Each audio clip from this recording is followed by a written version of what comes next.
ఏంది మొగుని కొట్టుడు తప్పు, నువ్వు అట్లా కొడుతోడు బెదిరితే ఎట్లా?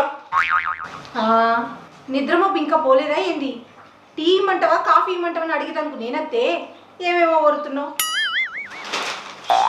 అంతేనా? సరే కాఫీ పో. నువ్వేంద్రా పొద్దాక ట్యాబ్ తోటి ఆడుడేనా? చదివేది ఉందా లేదా? నేను ఊరికే టైం పాస్ చేస్తలేను నాన్న, అమ్మ కోటి నేర్పిద్దామని ఆడుతున్నా. అవునా? ఏందో అంత కష్టపడి నిరూపించేది? అమ్మ ఊకే రోజు గడుతలే అంటుంది కదా, అందుకని ట్యాబ్తో ఆడితే రోజు తొందరగా గడుతుందని నిరూపిస్తున్నా. అబ్బో నువ్వు బాగా ముదిరిపోయినావురా. మా స్కూల్లో కూడా అంతే అంటున్నాను. నవ్వేం జరగదు కానీ ముందు బుక్ తీపో, లేకుంటే బెల్ట్ తీస్తా. అమ్మ అత్త నేను పుస్తకమే పడతా.